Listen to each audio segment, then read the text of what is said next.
Hello and good morning and welcome to ND Nursing Coaching. Welcome to ND Nursing Coaching. ND Nursing Coaching में आप सभी का स्वागत है. फ्रेंड्स, आज हम देखने वाले हैं पेडियाट्रिक रिफ्लेक्सेस के बारे में. ओके, जहां से डायरेक्ट 1 मार्क के लिए क्वेश्चन पूछा जाता है और आज हम ऐसे 20 रिफ्लेक्सेस देखेंगे जो मोस्टली एग्जाम में पूछे गए हुए हैं. ठीक है, तो क्लास को आपको ध्यान से क्लास खत्म होने तक देखना है ताकि आप कोई भी इंपॉर्टेंट कंटेंट मिस ना करो. ओके, और अभी तक आपने हमारे चैनल को सब्सक्राइब नहीं किया होगा तो एक बार चैनल को सब्सक्राइब जरूर कर दो. ओके, तो देखते हैं पीडियाट्रिक रिफ्लेक्सेस. तो रिफ्लेक्स क्या होता है? What is reflex? Reflex is simply stimulus. जो हम स्टिमुलस देते हैं उसका response is called as reflex. जो हम स्टिमुलस देंगे उसके बदले में जो रिस्पॉन्स आएगा that is called as reflex. It is the simple term. Okay, तो रिफ्लेक्सेस कैसे काम करते हैं? ओके, अब रिफ्लेक्सेस कैसे काम करते हैं? फॉर एग्जाम्पल अगर मैं ये एक मसल हो गई हमारी. ओके, यह एक मसल है. यहां पे जब मैं पिन प्रिक करूंगा, यहां पे जब मैं पिन प्रिक करूंगा तो इस मसल्स के ऊपर जो रिसेप्टर्स होंगे, ओके, इस मसल्स के ऊपर जो रिसेप्टर्स होंगे वह क्या करेंगे वह एक हमारी एफरेंट आर्टेरियोल की तरफ, स्पाइनल की एफरेंट आर्टेरियोल की तरफ यह सिग्नल लेके जाएंगे. Okay, afferent arteriole, afferent nerve. Okay, afferent nerve की तरफ यह रिफ्लेक्सेस लेके जाएंगे. ओके, अब ये जब स्पाइन में पहुंच जाएगा तो then with the help of afferent nerve it goes to the thalamus. Okay, thalamus ये ऐसा एक स्टेशन है, थैलामस जो हमारी सारा एक बड़ा डेपो है. थैलामस एक बड़ा डेपो है जहां से कई सारी ब्रेन की एरिया में सिग्नल पहुंचाता है. ओके, तो थैलामस के एक ऊपर सुपर डेपो है जिसको हम कहते हैं हाइपोथैलेमस. ओके, तो पहले थैलामस में जाएगा और उसके बाद जाएंगे हाइपोथैलेमस पे. ओके, फिर यहां पे रिकॉग्निशन हो जाएगा. ओके, इन दोनों जगह पे रिकॉग्निशन हो जाएगा कि क्या रिफ्लेक्स आया है. ओके, क्या रिफ्लेक्स आया है, क्या स्टिमुलाई आया है. ओके, जैसे स्टिमुलाई आएगा उसके हिसाब से फिर यहां से फिर इफरेंट पाथवे, यहां से स्टार्ट होता है इफरेंट पाथवे. ओके, इफरेंट मतलब इसका जो फीडबैक मैसेज आएगा that is called as efferent pathway. Okay, अब जैसे इफरेंट पाथवे से मैसेज आ जाएगा तो जो हमारा रिसेप्टर ऑर्गन होगा, यह जो रिसेप्टर ऑर्गन होगा, okay, this is feedback.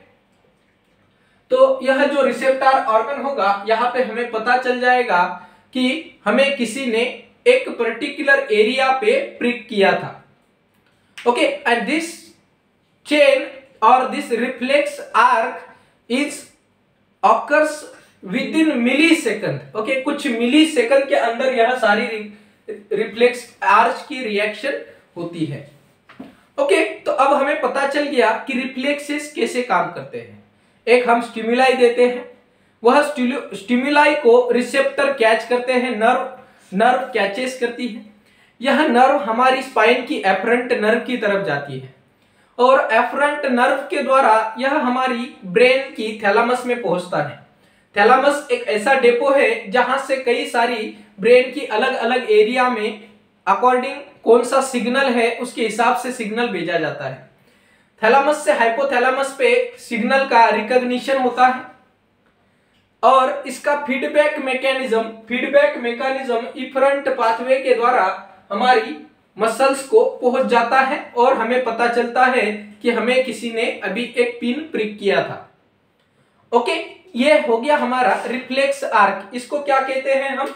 Reflex arc कहते हैं, रिफ्लेक्स आर्क। ओके, यहां से क्वेश्चन पूछे जा सकते हैं। ओके, क्वेश्चन पूछा जा सकता है। Now this reflexes occurs in every child. Her infant में या फिर हर चाइल्ड में यह रिफ्लेक्सेस होते हैं। ओके, हर चाइल्ड में यह रिफ्लेक्सेस प्रेजेंट होते हैं। तो इस रिफ्लेक्सेस के दो प्रकार होते हैं बच्चों, दो प्रकार होते हैं। एक होता है प्रिमिटिव रिफ्लेक्स, एक होता है प्रिमिटिव रिफ्लेक्स, और दूसरा होता है persistent reflex, persistent reflex. Okay, एक प्रिमिटिव रिफ्लेक्स, एक होता है परसिस्टेंट रिफ्लेक्स। अब ये प्रिमिटिव रिफ्लेक्स कौन से होते हैं? प्रिमिटिव रिफ्लेक्स वह रिफ्लेक्स है जो रिफ्लेक्स कुछ समय के लिए या फिर कुछ समय के बाद यह रिफ्लेक्सेस निकल जाते हैं। ओके, इसका मतलब निकल जाते हैं मतलब इसका एक मैच्योर फॉर्म में कन्वर्जन हो जाता है, that is called as primitive reflex. Okay, and what is this persistent reflex? यह ऐसे कुछ रिफ्लेक्सेस होते हैं जो कि पूरी लाइफ में, जैसे ही बर्थ होगा या फिर इंट्रायूटेराइन लाइफ से लेकर एट द डेथ तक यह रिफ्लेक्सेस प्रेजेंट होते हैं। फॉर एग्जाम्पल ब्लिंकिंग रिफ्लेक्स, अगर कोई किसी ने आईब्रो को टच कर दिया तो हमारा आई ब्लिंक करने लगता है।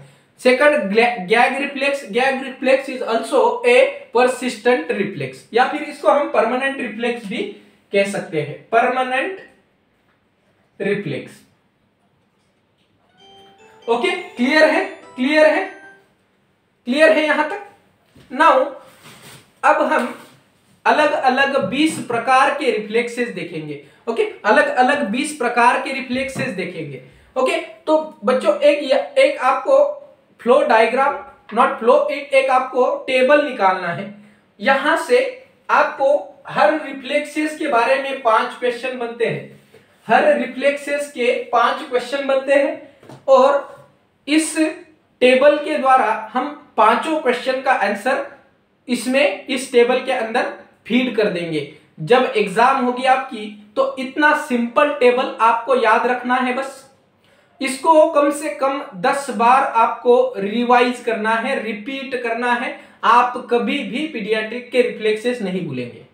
ओके, तो देखते हैं, एक रिफ्लेक्सेस पकड़ते हैं। सबसे पहला होगा हमारा routing reflex. Okay, routing reflex number 1 होगा routing reflex, routing reflex.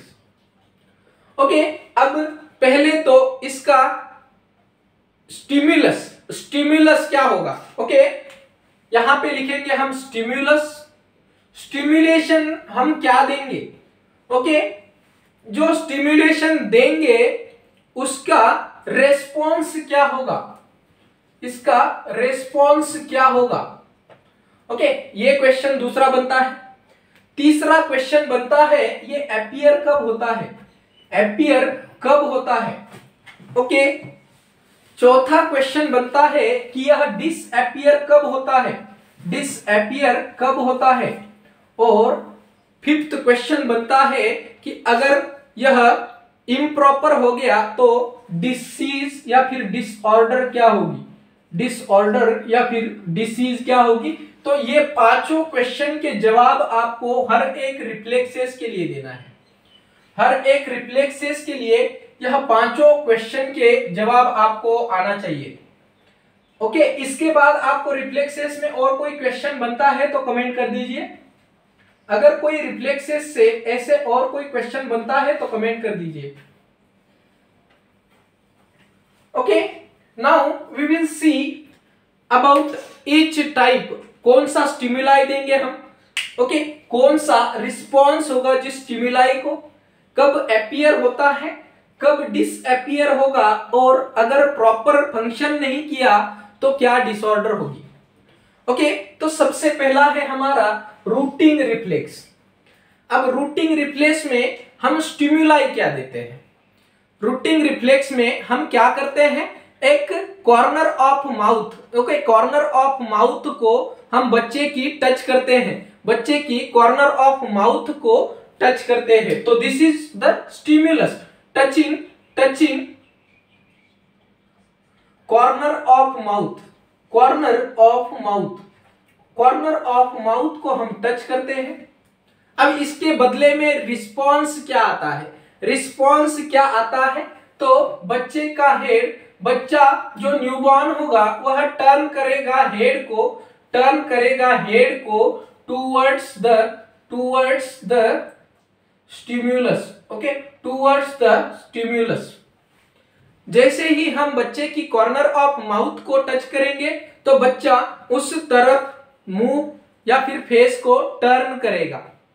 Okay, ये इसका रेस्पॉन्स है। अब ये कब अपीयर होता है? ओके, कब अपीयर होता है तो आपको लिखना है 3 to 4 मंथ पे। ओके, 3 to 4 मंथ पे।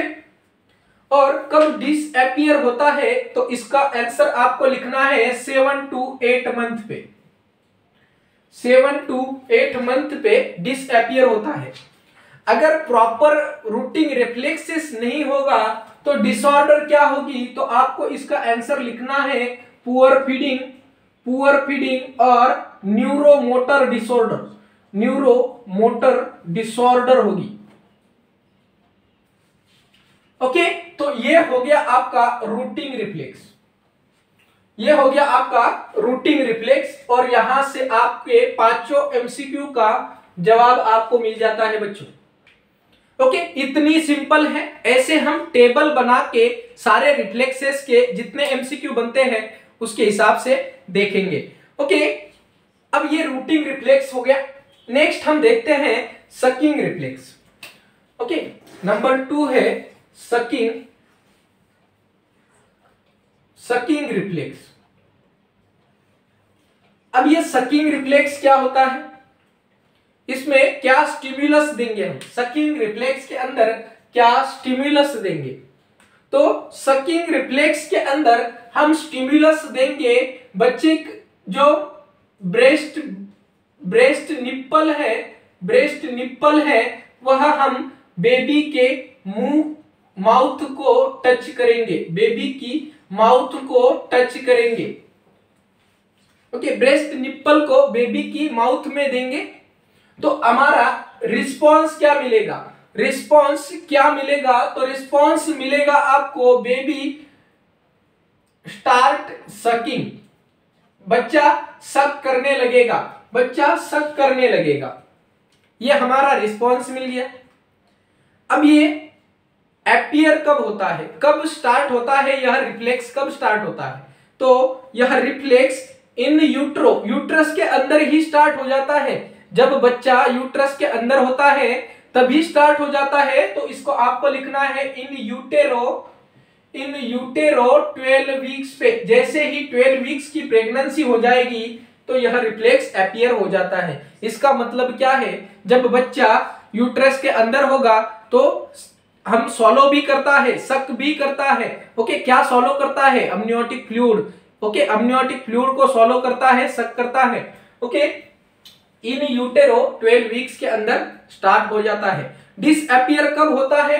तो आपको लिखना है इसका आंसर 4 मंथ पे। 4 मंथ पे डिसअपीयर हो जाता है। ओके, अब अगर प्रॉपर इसका फंक्शनिंग नहीं हुआ तो क्या डिसऑर्डर होगी? तो डिसऑर्डर होगी न्यूरोमोटर डिसऑर्डर। ओके, कभी कभी क्या होता है there is a disorder called, जब बच्चे का जो पैलेट है उसमें ओपनिंग होता है। उस पैलेट में ओपनिंग होने की वजह से प्रॉपर बच्चा सकिंग नहीं कर पाता है और ओके बच्चा कैनॉट बी सक प्रॉपरली। तो यह इस चाइल्ड के अंदर हम यह रिफ्लेक्स चेक नहीं कर सकते हैं। ठीक है, देन नेक्स्ट रिफ्लेक्स हम देखेंगे स्वॉलोइंग का। नेक्स्ट रिफ्लेक्स देखेंगे स्वॉलोइंग रिफ्लेक्स।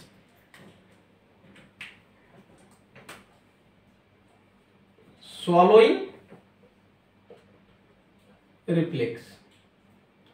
अब what is this swallowing reflex? अब सबको पता है swallowing swallow कर लेता है। अब पहले हमने देखा था रूटिंग, ओके, अभी जस्ट हमने पहले को टच किया था, दूसरे को हमने बच्चे की निप्पल दे दिया तो निप्पल बच्चा सक करने लगा। अब ये जो सकिंग वाला है यह स्वॉलो करेगा, ओके। तो स्वॉलोइंग रिफ्लेक्सेस में हम क्या करते हैं, लिक्विड देते हैं, okay, A small amount of liquid देते हैं, ओके। यह लिक्विड क्या करता है, बच्चा स्वॉलो कर लेता है, okay. Stimulus liquid in mouth, जैसे ही हम माउथ में थोड़ा सा लिक्विड देंगे तो बच्चा उसको स्वॉलो कर लेगा, ओके, बच्चा उसको स्वॉलो कर लेगा। This is the response we get. अब ये कब अपीयर होता है, तो इन यूट्रो 12 हफ्ते में, ओके, 12 वीक्स के इन यूटेरो 12 वीक्स पे यह अपीयर होता है। और डिसअपीयर कब होता है, तो इट नेवर डिसअपीयर, यह लाइफ लॉन्ग रहता है। It never disappear. अभी सभी को पता है, अगर हम कुछ भी लिक्विड हम पीना चाहे तो स्वॉलो रिफ्लेक्स हर टाइम रहता है, यह कभी डिसअपीयर नहीं होता है। तो this reflex is also called as persistent reflex या फिर permanent reflex, okay. Swallowing reflex is also called as persistent reflex या फिर परमानेंट रिफ्लेक्स, ओके। नाउ अगर यह स्वॉलोइंग प्रॉपरली एक मिनट, अगर स्वॉलोइंग प्रॉपरली नहीं होगा तो क्या हो सकता है, क्या डिसऑर्डर हो सकती है, तो it can be A neuromotor disorder, या फिर कभी कभी क्या होता है, न्यूरोमोटर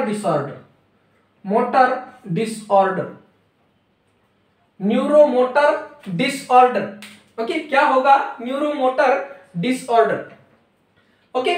ये थर्ड हो गया। फोर्थ रिफ्लेक्स है हमारा, फोर्थ रिफ्लेक्स होगा रेड रिफ्लेक्स, ओके।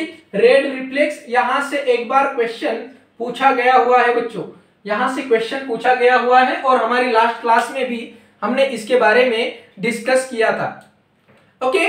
जब हम अब स्टिमुलाई इसमें क्या देते हैं, तो जब हम लाइट का फोकस करते हैं आई के अंदर, जब हम आई के अंदर लाइट का फोकस करते हैं तो हमें रेड स्पॉट दिखता है, ओके। और ये कब अपीयर होता है, एट बर्थ, ओके। और डिसअपीयर कब होता है, 3 मंथ के दौरान, ओके। 3 मंथ के दौरान यह डिसअपीयर होता है अपने आप, इसका कोई डिसऑर्डर नहीं होता है, ओके। रेड रिफ्लेक्स, इसको भी याद रखना है बच्चों, ओके। इतनी सिंपल तरीके से हम रिफ्लेक्सेस के बारे में सीखेंगे, okay. Now next reflex is sneezing reflex, okay. Sneezing reflex के बारे में देखते हैं। तो sneezing reflex is also a persistent या फिर परमानेंट रिफ्लेक्स, क्योंकि जैसे ही हमारी नोज के अंदर, ओके, नोज के अंदर कोई भी फॉरेन पार्टिकल चला जाएगा, हमें स्नीज आता है, ओके, हमें स्नीज आता है, छींक आती है। तो यह छींक it is our defence mechanism, क्योंकि हमें वह जो फॉरेन पार्टिकल है उसको बाहर निकालना होता है। That is why A forceful air comes out from the lung, okay, a forceful air comes out from the lung and the foreign particle will be come out, okay। तो यह एक defence mechanism का reflex होता है, यह continuous, persistent या फिर permanent reflex है, ओके। तो sneezing reflex, fifth one is sneezing reflex, okay. Sneezing reflex हम क्या करते हैं, इसमें हम स्टिमुलाई क्या देते हैं, एक फॉरेन पार्टिकल को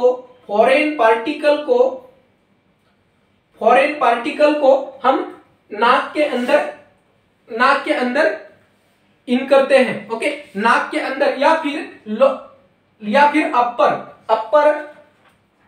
अपर रेस्पिरेटरी ट्रैक में, ओके अपर रेस्पिरेटरी ट्रैक में एक फॉरेन पार्टिकल आएगा तो बच्चा हमें रिस्पांस क्या देगा, क्या रिस्पांस देगा, स्नीजिंग होगा बच्चे में स्नीजिंग होगा। ओके, तो ये कब अपीयर होता है, ओके यह कब अपीयर होता है, तो इसका अपीयरेंस होता है एट बर्थ।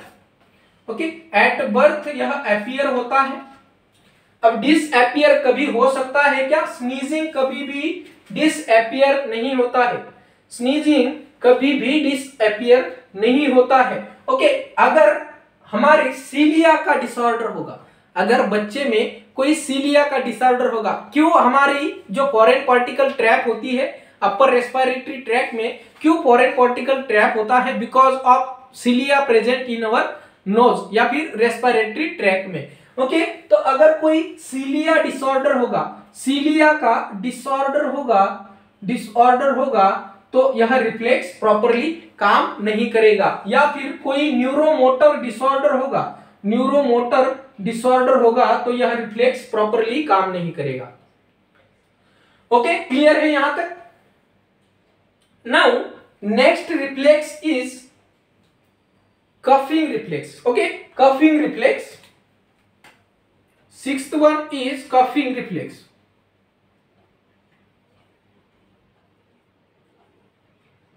कफिंग रिफ्लेक्स, अब देखिए कफिंग रिफ्लेक्स भी एक परमानेंट रिफ्लेक्स है, क्योंकि कफिंग तो हर कोई करता है। Okay, coughing reflex is also a permanent या फिर परसिस्टेंट रिफ्लेक्स। अब कफिंग रिफ्लेक्स हम चेक कैसे करते हैं, तो इसके लिए हम स्टिमुलस क्या देंगे, क्या देंगे, अगर कोई फॉरेन पार्टिकल, ओके कोई फॉरेन पार्टिकल अगर लोअर रेस्पिरेटरी ट्रैक में चला जाता है, देखिए यहां पे दो इंपॉर्टेंट वर्ड बनते हैं आपके,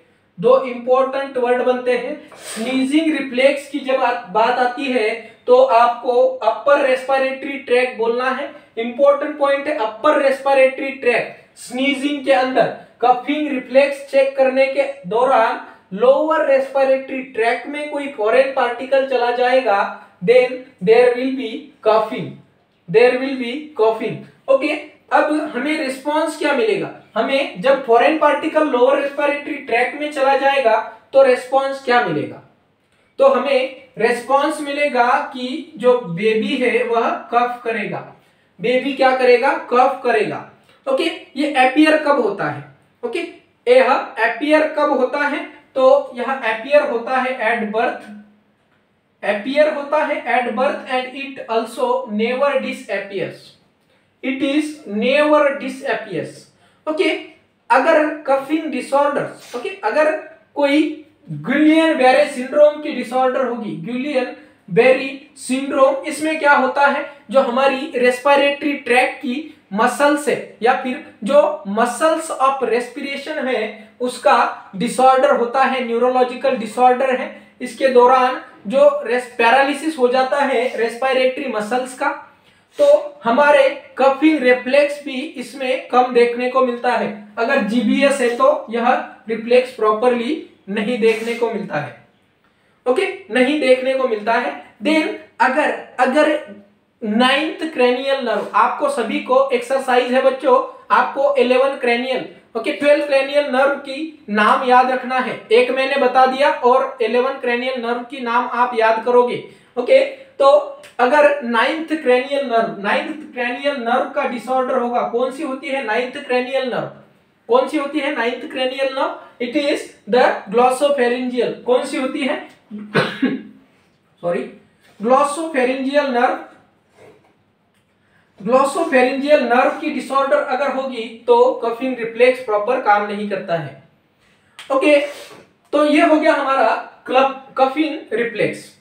नेक्स्ट हम देखेंगे कि blinking reflex, okay blinking, okay eyes का ब्लिंक करना, ब्लिंकिंग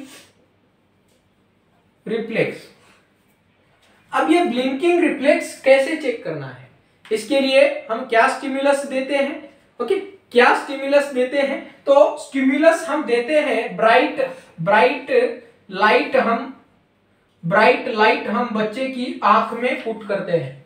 ओके, तो क्या होता है, अचानक से बच्चा हमें स्टिमुलस रिस्पॉन्स क्या देगा, ब्लिंक करेगा आई को। ओके, आई को ब्लिंक करेगा। ओके, अब ये कब अपीयर होता है, कब अपीयर होता है, तो it appears at birth. Okay, it appears at birth and never disappear, and never disappear. So this is also a persistent or permanent reflex.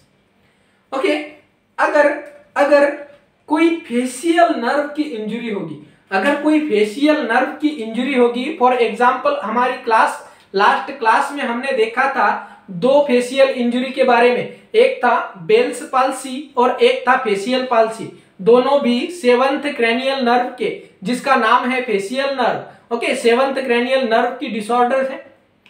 Bell's palsy के अंदर यूनिलैटरल नर्व इंजरी होती है, एक साइड की face का neurological disorder होता है।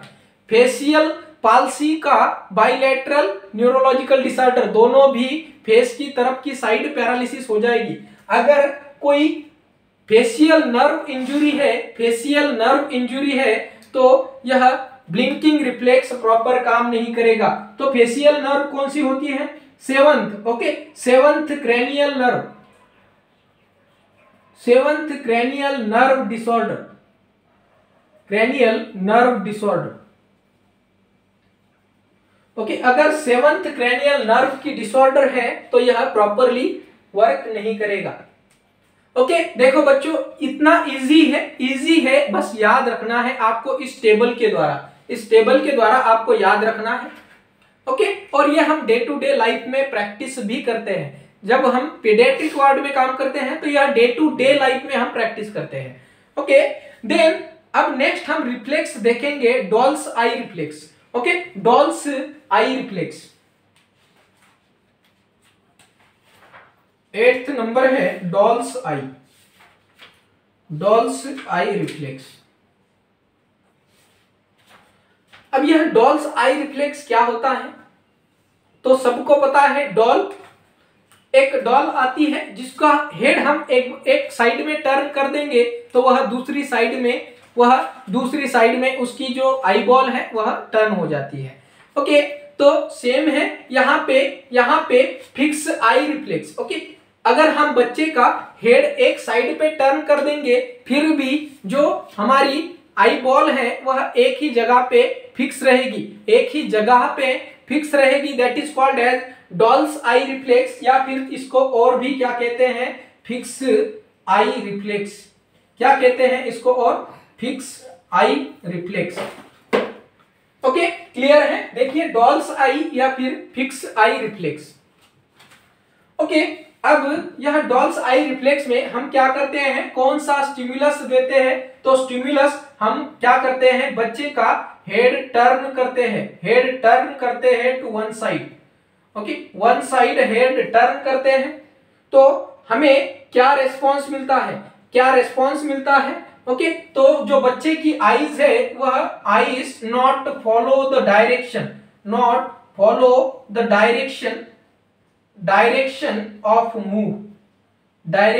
Of move, जिस तरफ हम बच्चे का हेड टर्न करेंगे वह डायरेक्शन आंख फॉलो नहीं करता है, that is called as doll's eye या फिर फिक्स आई रिफ्लेक्स। ओके, अब ये अपीयर कब होता है, डॉल्स आई रिफ्लेक्स अपीयर कब होता है, तो it appears at birth and never, okay, and it disappears at 4th month.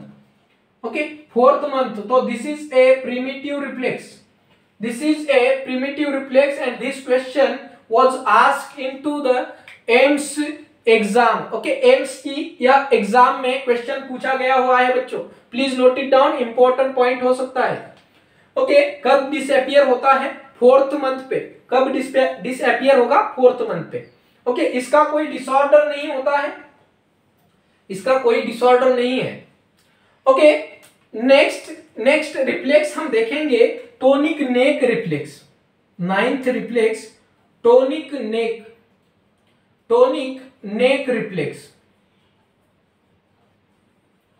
Neck reflex या फिर इसको हम क्या कहते हैं, और इसका वर्ड है फेंसिंग रिफ्लेक्स। क्या है? Fencing reflex, fencing reflex. Okay, tonic neck reflex या फिर फेंसिंग रिफ्लेक्स। ओके, अब यह रिफ्लेक्स क्या होता है? ओके, जब हम बच्चे का साइड लैटरल पोजीशन देके हेड टर्न करते हैं, क्या करते हैं हम? साइड लैटरल पोजीशन देके साइड लैटरल पोजीशन करते हैं बच्चे को, ओके, और हेड टर्न करते हैं, हेड टर्न करते हैं। ओके, बच्चे को एक साइड लैटरल पोजीशन में रख के बच्चे का हेड टर्न करते हैं, हेड टर्न करते हैं तो क्या होता है? हमें रेस्पॉन्स क्या मिलता है? यहां से क्वेश्चन पूछा गया था बच्चों, यहां से टोनिक नेक रिफ्लेक्सेस के बारे में क्वेश्चन पूछा गया हुआ है। तो क्या रिस्पॉन्स मिलेगा हमें? रेस्पॉन्स क्या मिलेगा? Same side of extremity will be extend. Okay, reflex का रेस्पॉन्स हमें मिलेगा जो सेम साइड की एक्सट्रीमिटीज होगी, ओके, साइड की एक्सट्रीमिटी होगी वह एक्सटेंड हो जाएगी, वह एक्सटेंड हो जाएगी और अपोजिट साइड की जो एक्सट्रीमिटीज होगी वह फ्लेक्स हो जाएगी। ओके, सिंपल है, याद रखना कैसे है। जब बच्चा हम साइड लैटरल पोजीशन में रखते हैं, नेक को फ्लेक्स करते हैं। ओके, बच्चा साइड लैटरल पोजीशन में है, नेक को फ्लेक्स कर दिया, ओके, नेक को फ्लेक्स कर दिया, ओके, और हेड को हमने टर्न कर लिया, हेड को एक साइड पे टर्न कर लिया तो बच्चे की जो सेम साइड होगी वह एक्सटेंड होगी। सेम साइड यहां पे इंपॉर्टेंट है, सेम साइड एक्सटेंड होगी और अपोजिट साइड क्या होगी? फ्लेक्स होगी। अपोजिट साइड क्या होगी? मतलब एक साइड के जो अपर एंड लोअर लिम्ब है वह एक्सटेंड हो जाएगा और अपोजिट साइड वाला जो है वह फ्लेक्स हो जाएगा। ओके, क्लियर है? क्लियर है। देन कब अपीयर होता है टोनिक नेक रिफ्लेक्स? कब अपीयर होता है? तो it appears at birth, it appears at birth and it it disappears at 6th month. It disappear at 6th month and it does not have any disorders. Okay, it does not have any neurological disorder. Okay, clear है यहां तक? यहां तक clear है? यह सारा table आपको याद रखना है बच्चों, सारा टेबल आपको याद रखना है, यहां से कहीं से भी क्वेश्चन पूछा जा सकता है। ओके, देन नेक्स्ट रिफ्लेक्स के बारे में हम देखेंगे Moro reflex. Okay, next reflex है हमारा मोरो रिफ्लेक्स। मोरो रिफ्लेक्स के बारे में कई सारी एग्जाम में आपको क्वेश्चन देखने को मिलेगा। ओके, मोरो रिफ्लेक्स में कई सारी एग्जाम से क्वेश्चन पूछा गया हुआ है।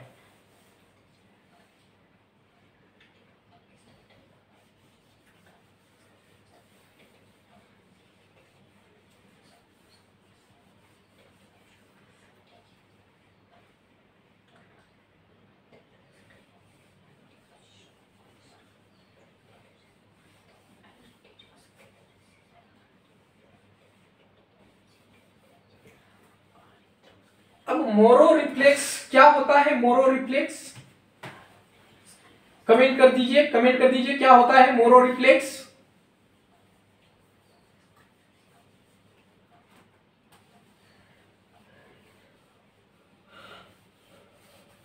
What is Moro reflex?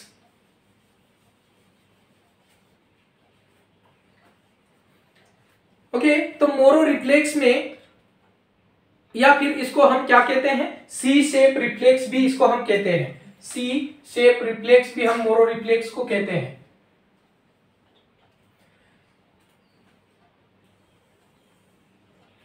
Okay, Moro reflex, Moro reflex या फिर इसको हम कहते हैं सी शेप रिफ्लेक्स,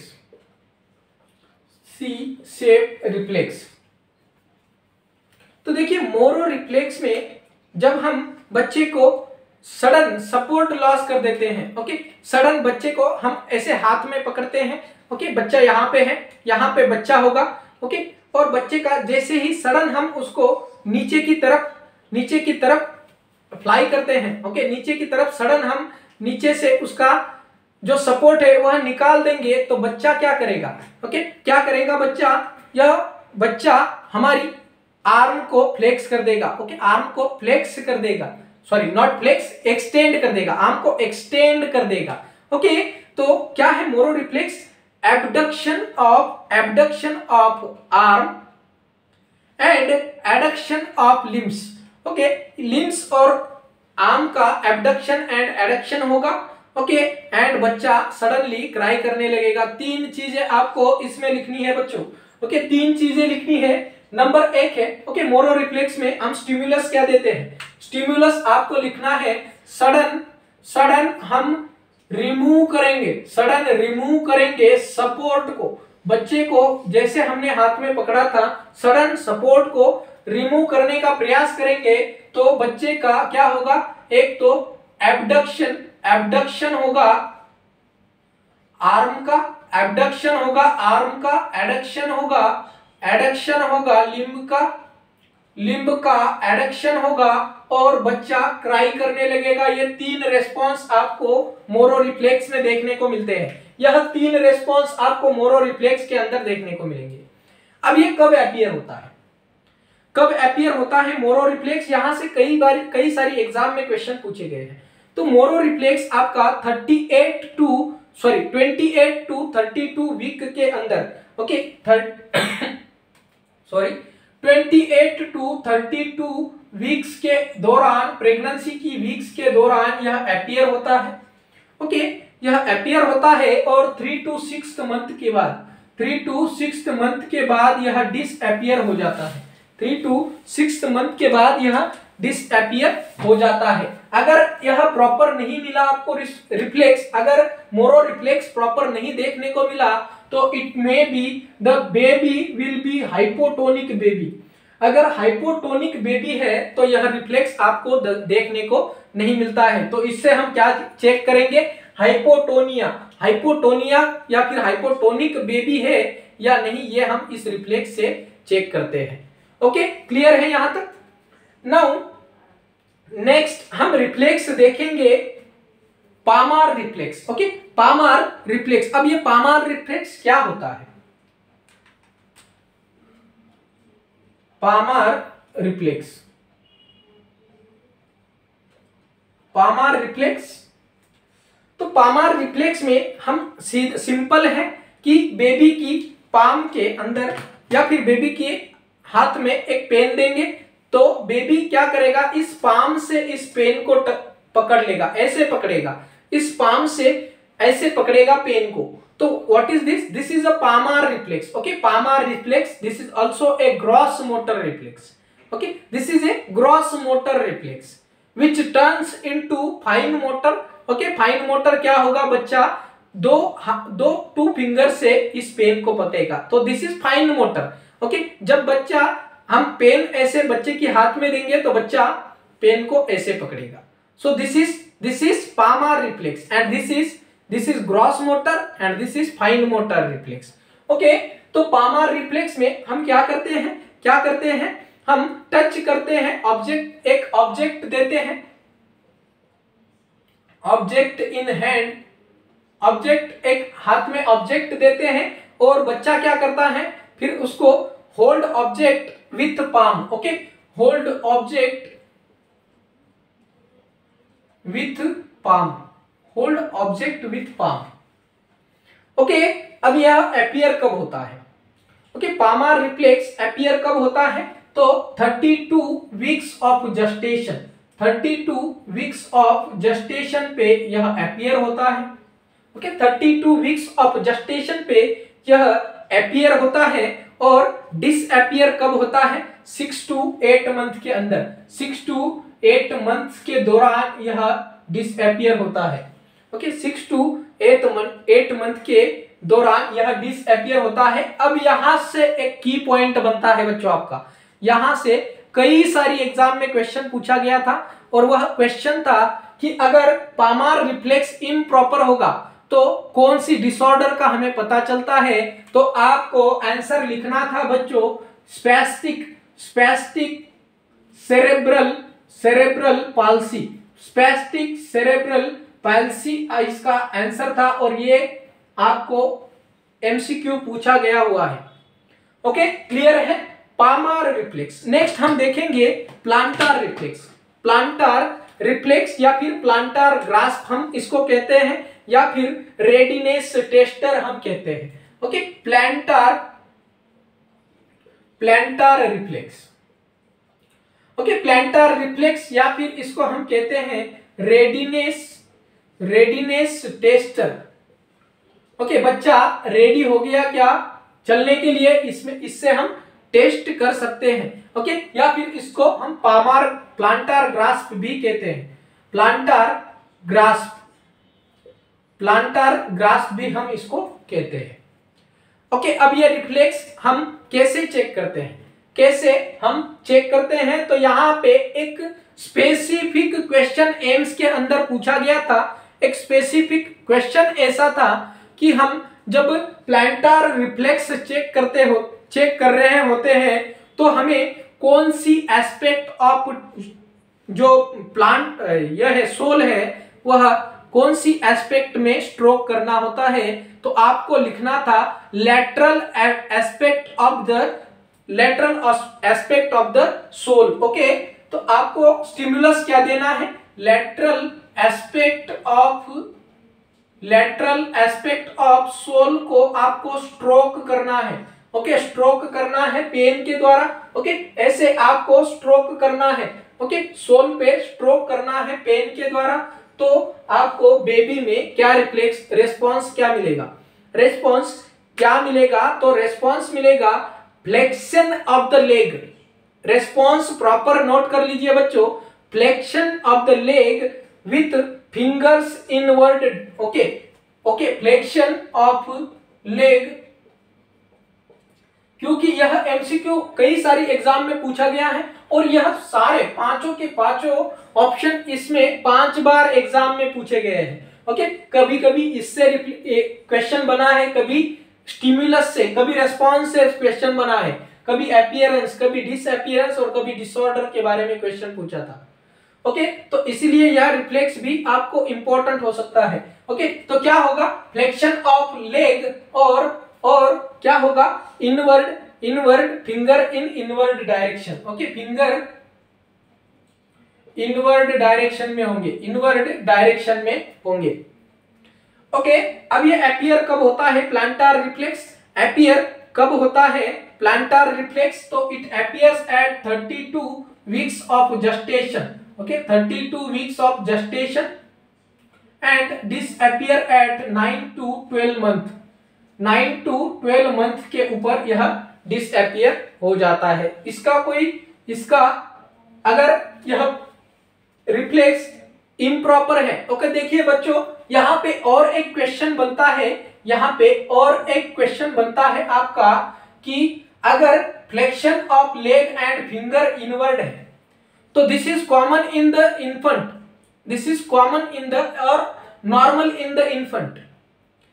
लेकिन अगर 1 साल के बाद यह सेम रिफ्लेक्स आपको देखने को मिला 1 साल के बाद, so it is not common in the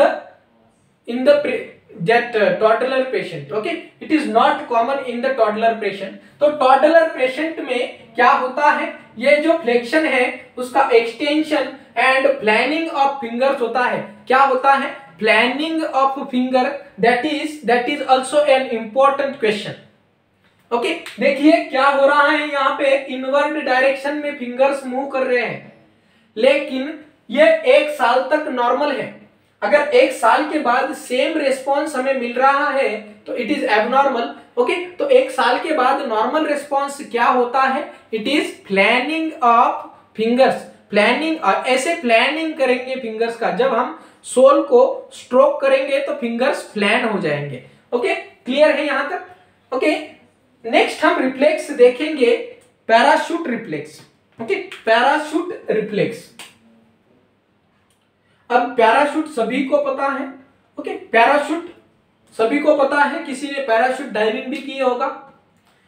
okay, तो पैराशूट रिफ्लेक्स क्या होता है? जब हम ventral suspension and sudden sudden lower करते हैं बच्चे को। ओके, जब हमने बोला था, ओके, जब हमने मोरो रिफ्लेक्स चेक करने के दौरान हमने बोला था कि बेबी को हम यहाँ पे पकड़ेंगे।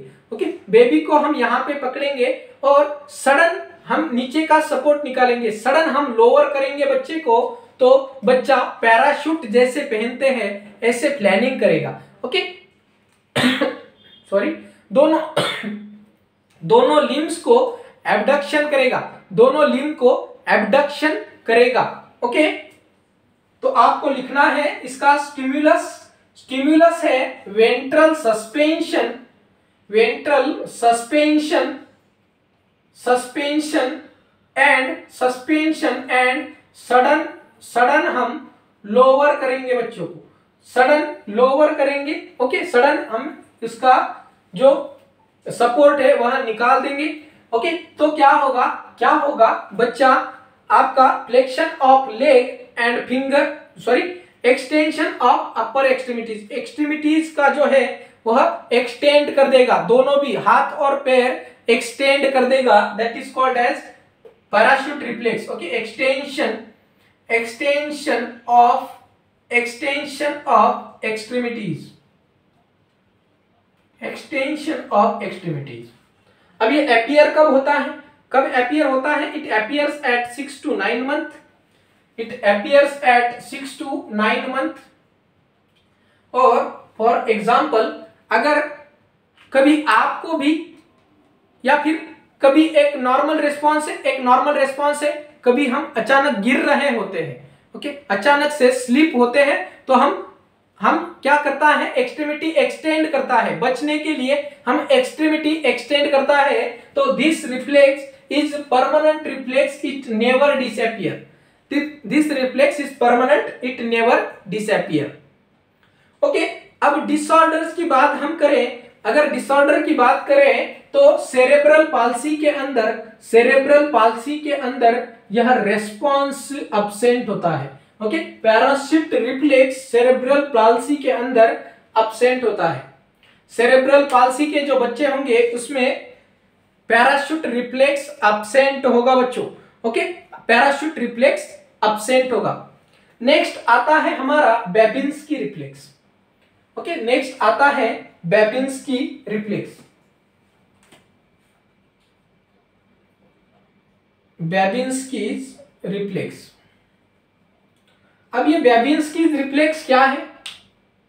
ओके, तो जब हम सेंट्रल टू लैटरल स्टिमुलेशन करते हैं, फुट को सेंट्रल टू लैटरल स्टिमुलेशन करते हैं, तो जो फिंगर्स है वह डाउनवर्ड एंड डॉर्सीफ्लेक्शन होता है। ओके, जब हम फुट को ऐसे, यहां पे हम देखते हैं, जब हम ऐसे फुट को स्ट्रोक करते हैं, जैसे हम ऐसे फुट को स्ट्रोक करेंगे तो हमें रेस्पॉन्स क्या मिलेगा? Downward and dorsiflexion. क्या मिलेगा response? Downward and dorsiflexion, downward and dorsiflexion का रेस्पॉन्स हमें मिलता है। ओके, जो हमारे फिंगर्स है वह डाउनवर्ड एंड डॉर्सीफ्लेक्शन होंगे। क्या कर रहे हैं हम? यहाँ पे सेंट्रल टू लैटरल स्टिमुलेशन दे रहे हैं। ओके, यहाँ पे देखिए ये सोल है, तो यहाँ से सेंट्रल से लेकर हम लैटरल स्टिमुलेशन दे रहे हैं। Okay, central to lateral stimulation, lateral stimulation of foot, central to lateral stimulation of foot, तो हमें रिस्पॉन्स क्या मिलता है? Downward and dorsiflexion of fingers. Okay, downward and dorsiflexion of fingers. Now ये कब अपीयर होता है? बेबिंस्की रिफ्लेक्स कब अपीयर होता है? तो it appears at birth and disappear by 1 year, 1 year के बाद डिसअपियर हो जाता है। ओके, अगर यह मोर देन 2 साल तक होता है, अगर यह डिसअपियर नहीं हुआ 1 साल के अंदर, मोर देन 2 years तक चलता है, तो इट इज न्यूरोमस्कुलर डिसऑर्डर, हम इसको डायग्नोस कर सकते हैं। कुछ न्यूरोमस्कुलर डिसऑर्डर है, ऐसा हम डायग्नोस कर सकते हैं। बेबिंस्की रिफ्लेक्स, यहां से भी क्वेश्चन पूछे गए हुए हैं। ओके, यहां से भी आपको क्वेश्चन पूछे गए हुए हैं। नाउ नेक्स्ट रिफ्लेक्स हम देखेंगे gag reflex. Okay, next reflex है गैग रिफ्लेक्स।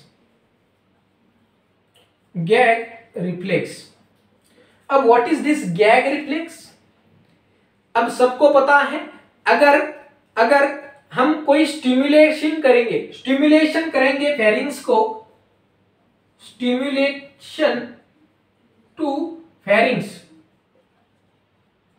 ओके, फेरिंग्स का अगर हम स्टिमुलेशन करेंगे तो क्या होगा बैकवर्ड फ्लो या फिर गैग हम करेंगे, बैकवर्ड फ्लो या फिर गैगिंग करेंगे। क्यों? Because this is an defence mechanism also. Okay, कोई फॉरेन पार्टिकल इंजेक्शन ना हो, इसीलिए हम गैगिंग या फिर बैकवर्ड उसको बाहर निकाल देते हैं। And this is defence mechanism and also a permanent reflex, and this is also a permanent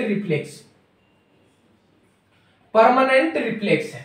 okay, तो हमारा क्या मिलता है? बैकवर्ड गैग मिलता है, बैकवर्ड रिस्पॉन्स हमें मिलता है, बैकवर्ड गैग।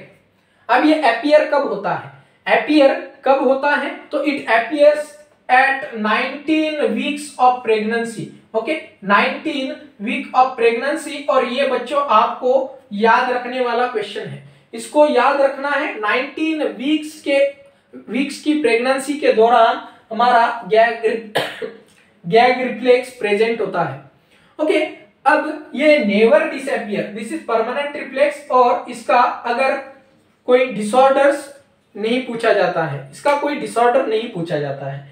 ओके, देन हम देखेंगे स्टार्टर रिफ्लेक्स, स्टार्टल रिफ्लेक्स।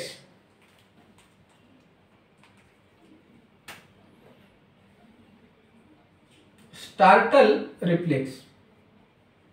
अब ये क्या होता है स्टार्टर रिफ्लेक्स? तो starter reflex is also called as loud noise reflex. Loud noise reflex, loud noise reflex. तो जैसे ही हम अब स्टिमुलस क्या देंगे, यहां पे सीधा लिखा है लाउड नॉइज, तो हम स्टिमुलस क्या देंगे? लाउड नॉइज करेंगे, लाउड नॉइज करेंगे नियर ईयर।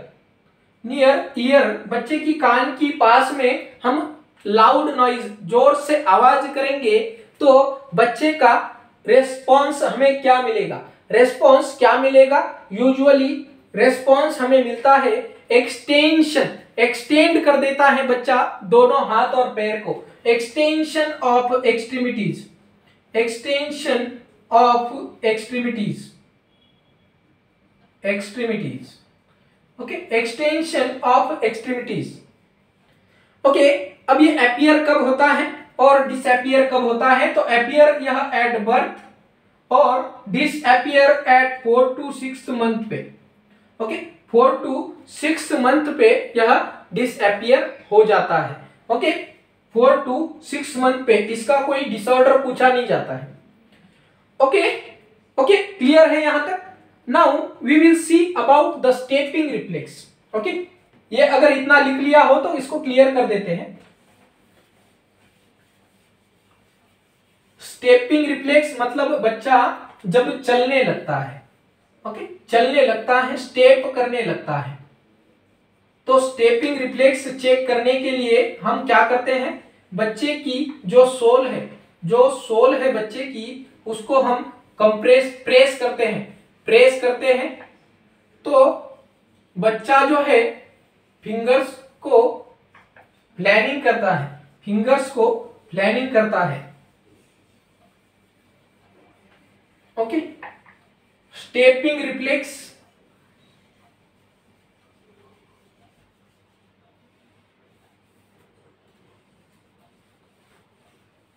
यहां से देखिए, इस टेबल को आपको कम से कम 10 बार याद करना पड़ेगा, लेकिन जैसे आप इस टेबल को याद कर लोगे, आपको रिफ्लेक्सेस से कहीं से भी क्वेश्चन आने तो आप इसका आंसर जरूर कर पाएंगे, ओके, क्योंकि सारे पॉइंट रिफ्लेक्सेस के हम इसमें कवर कर रहे हैं, ओके। तो आपको क्वेश्चन कहीं से भी आने तो हम उसका आंसर कर पाएंगे, okay. Now our next reflex is stepping reflex. Stepping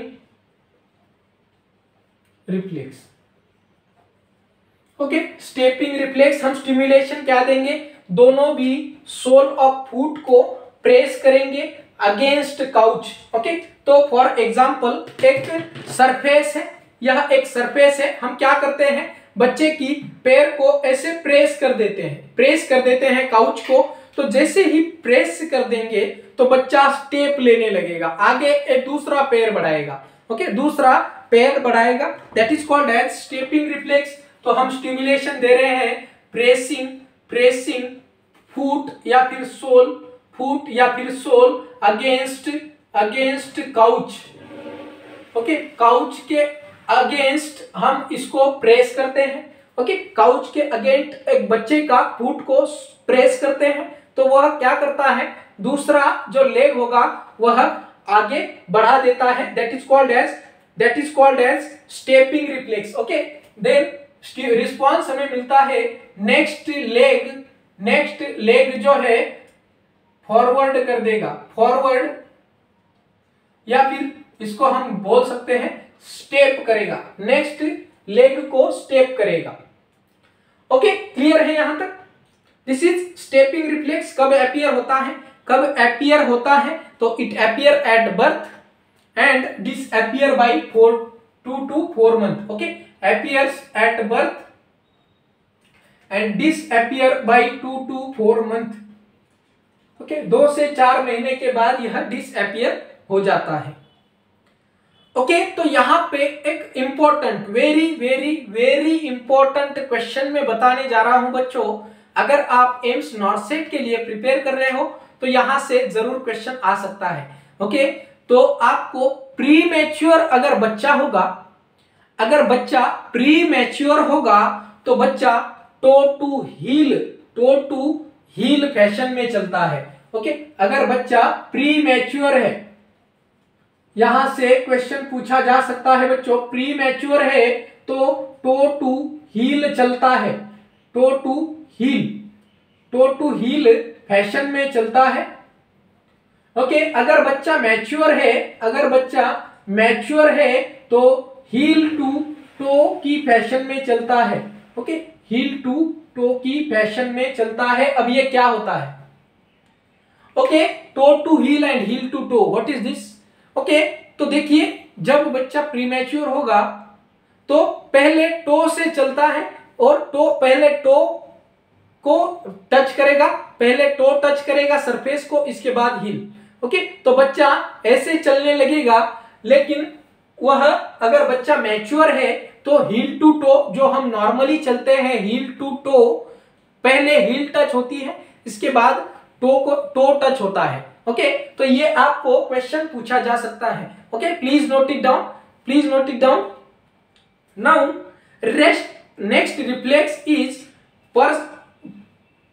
Perez reflex. Okay, इसका पेरेज रिफ्लेक्स। अब now what is this Perez reflex? तो जब हम स्टिमुलेट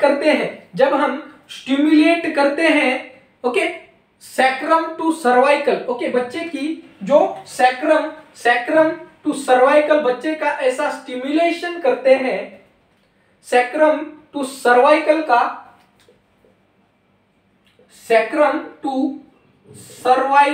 तक हम स्टिमुलेशन करते हैं। ओके, तो हमें क्या रिस्पॉन्स मिलता है? Flexion of leg and neck. Okay, flexion of leg and neck, leg और नेक का फ्लेक्शन हो जाता है। ओके, अब ये अपीयर कब होता है? एट बर्थ पे पेरेज रिफ्लेक्स अपीयर होता है एंड 4 to 6 मंथ पे डिसअपीयर होता है। 4 to 6 मंथ पे डिसअपीयर होता है Perez reflex. Now next reflex is Gallant reflex. Okay, Gallant reflex.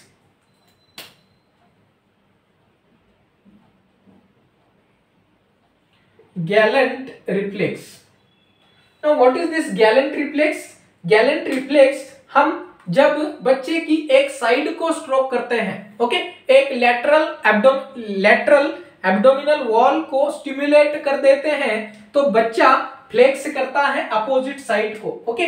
Lateral abdominal wall को हम क्या करते हैं, स्टिमुलेट करते हैं तो बच्चा अपोजिट साइड को फ्लेक्स कर देता है, अपोजिट साइड को फ्लेक्शन कर देता है, ओके। और ये कब अपीयर होता है, गैलेंट रिफ्लेक्स। तो गैलेंट रिफ्लेक्स एट बर्थ पे अपीयर होता है, and disappear by 4 to 6 month. इसका कोई डिसऑर्डर नहीं पूछा जाता है, ओके। क्लियर है, यहां तक क्लियर है। देन लास्ट रिफ्लेक्स हम देखेंगे लैंड्यूज reflex, okay. लैंड्यूज reflex,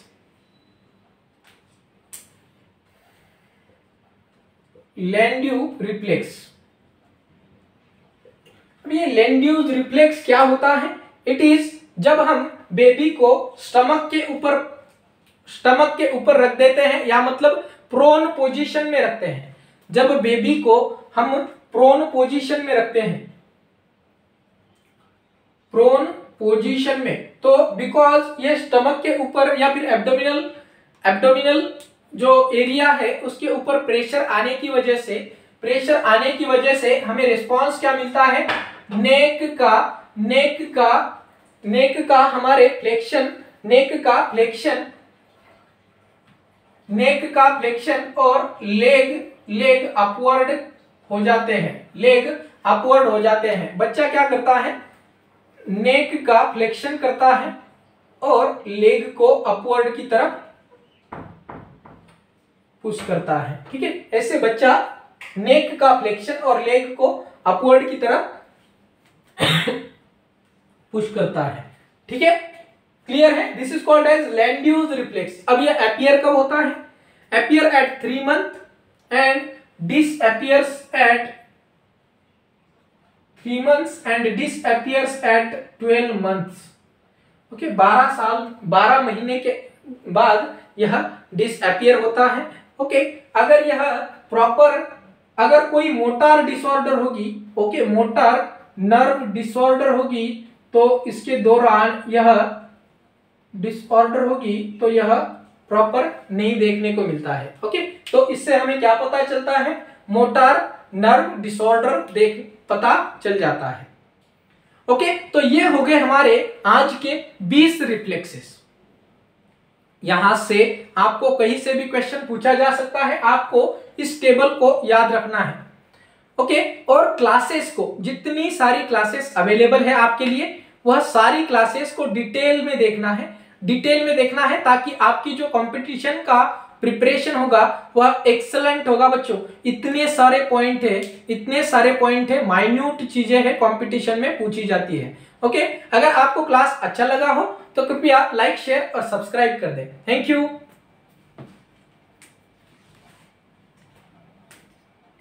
Thanks for watching. Don't forget to subscribe ND Nursing Coaching.